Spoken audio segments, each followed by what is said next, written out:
Sementara itu pemirsa, polisi menangkap seorang guru agama yang diduga mencabuli 6 muridnya yang masih di bawah umur. Pencabulan ini sudah berlangsung selama 2 tahun.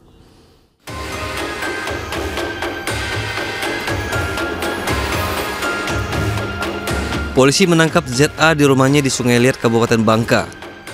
Pria 44 tahun ini ditangkap setelah dilaporkan orang tua korban. ZA mencabuli 6 muridnya yang masih di bawah umur, 5 anak laki-laki dan 1 anak perempuan. Pelaku sudah berulang kali mencabuli korban dan perbuatan itu berlangsung di ruang perpustakaan. Si anak itu melakukan onani di rumahnya. Jadi kita sama ibunya menanyakan, nah saat itu si anak tuh sambil nonton video porno, ditanyakan, loh kamu belajar dari mana, kayak gitu. Datang si anak diceritakan ya dari Pak Ustadz ini. Usai mencabuli, pelaku memberi uang kepada korban yang jumlahnya bervariasi, mulai dari puluhan ribu hingga ratusan ribu rupiah. Hingga kini ZA masih menjalani pemeriksaan di Mapolres Bangka. Polisi akan segera menggelar olah TKP untuk melengkapi pemeriksaan. Dari Kabupaten Bangka, Provinsi Bangka Belitung, Muhammad Maulana Ainis melaporkan. Anggota Divisi Infanteri 1 Kostrat Cilodong, Kota Depok menemukan seorang bayi terbungkus tas di dalam selokan. Bayi malang tersebut langsung dibawa ke puskesmas untuk dilakukan perawatan medis. Jangan biar. Kasian ya. Masih ada hari-harinya itu. Selimutin, Pak. Itu mulutnya tolong, ada ininya. Salah seorang anggota Diviv 1 Kostrat Cilodong, Kota Depok dikejutkan dengan sesosok bayi yang diketahui berjenis kelamin laki-laki di dalam selokan di Jalan Merdeka, Sukma Jaya, Kota Depok. Dari rekaman video amatir yang beredar, saat ditemukan kondisi bayi malang tersebut dimasukkan ke dalam kantong berwarna merah. Menurut salah seorang pengelola UPS Merdeka, saat itu puluhan anggota Kostrat sedang melakukan pelatihan pengolahan sampah di unit pengolahan sampah milik Dinas Lingkungan Hidup Kota Depok. Kronologisnya pas saya lagi menerangkan dengan anggota TNI itu, sebagian TNI itu berdiri di pinggir jalan ini nih. Nah, salah satu TNI itu kalau nggak salah ada yang mendengar suara tangisan. Nah, itu dipastikan itu seperti kucing apa bayi nih. Ternyata pas dibuka ternyata bayi. Jadi yang menyelamatkan itu ya TNI Kostrat Cilodong. Bayi itu dalam kondisi gimana, Pak? Kondisi hidup. Usai mendapatkan perawatan medis di puskesmas terdekat, kini bayi malang tersebut sudah ditangani Dinas Sosial Kota Depok. Dari Depok, Jawa Barat, Iyung Rizky, iNews melaporkan. Pemirsa, berhati-hatilah memainkan telepon genggam dalam kondisi pengisian daya. Di Cikupa, Tangerang, Banten, seorang pria tewas saat bermain telepon genggam yang tengah diisi daya.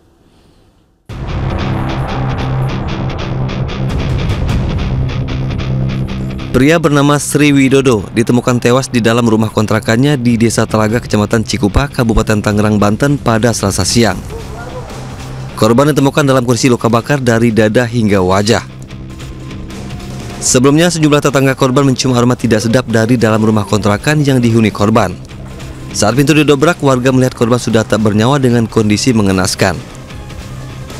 Dugaan sementara, korban tewas tersengat listrik saat memainkan ponsel sambil mengisi daya.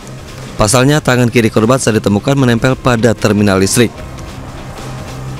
Kesetrum itu Pak, main HP sambil tiduran, sambil dicas gitu, kesetrum. Emang bisa bilang disetrum kenapa? Waktu dilihat jenazahnya? Soalnya jenazahnya tangannya juga dekat sama kabel gitu, roloran kabel terminal itu. Terentang. Bagian tubuhnya sebenarnya ada yang hitam? Ada yang hitam dekat bagian mukanya sama tangan. Dugaannya sementara itu apa, Pak? Ya belum tahu, nanti yang itu yang RSUD. Polisi datang langsung melakukan olah TKP untuk mencari penyebab pasti kematian korban. Jenazah korban kemudian dibawa ke Rumah Sakit Umum Daerah Balaraja untuk keperluan otopsi. Kasusnya kini ditangani unit Reskrim Polsek Cikupa. Dari Kabupaten Tangerang, Banten, Aimarani, iNews melaporkan. Terima kasih Anda masih bersama kami di Lapor Polisi. Pemirsa, Supriyani, guru honorer di Konawe Selatan, dituntut bebas oleh Jaksa Penuntut Umum atas kasus dugaan penganiayaan anak seorang anggota polisi. JPU menganggap perbuatan itu sebagai bentuk pembinaan dan dilakukan secara spontan. Membebaskan terdakwa Supriyani SPD binti Sudiarjo dari dakwaan ke-1 melanggar pasal 80 ayat 1 di pasal 76 huruf C Undang-Undang Republik Indonesia nomor 35 tahun 2014. Dalam sidang lanjutan di PN Konawe Selatan, Sulawesi Tenggara, Jaksa Penuntut Umum Kejari Konawe Selatan menuntut bebas guru honorer Supriyani. Tim JPU meyakini penganiayaan yang dilakukan guru Supriyani terhadap muridnya dilakukan sebagai tindakan pembinaan secara spontan tanpa ada niat jahat untuk melukai korban. Selain itu, JPU juga menyatakan tuntutan bebas didasarkan pada hal yang meringankan terdakwa bahwa guru Supriyani belum pernah bermasalah hukum dan bersikap sopan selama di persidangan. Usai dituntut bebas oleh JPU, penasihat hukum guru Supriyani berencana menyatakan pembelaan atau pledoi. Hal ini dilakukan karena JPU sebelumnya menyatakan guru Supriyani terbukti melakukan penganiayaan. Karena malu saja misalnya mengakui bahwa sebenarnya tidak ada kejadian itu, jadi membuat tuntutan yang aneh. Dia menyatakan bahwa ada perbuatan tapi tidak ada mentionnya. Bagaimana tiba-tiba Ibu Supriyani mau tiba-tiba pergi memukul seorang anak? Ya, dia lagi posisi mengajar misalnya, Ibu Lilis juga lagi mengajar anak tersebut, tiba-tiba dia mau datang memukul. Jadi saya pikir tuntutan yang aneh. Ya, nantilah kita akan jawab nanti di pledoi ya pembelaannya. Sidang lanjutan kasus guru Supriyani akan kembali digelar pada 14 November mendatang dengan agenda pembelaan terdakwa. Dari Konawe Selatan, Sulawesi Tenggara, Mukhtarudin, iNews melaporkan. Satreskrim Polres Cimahi menangkap 5 selebgram asal kota Cimahi dan Bandung Barat karena terlibat judi online.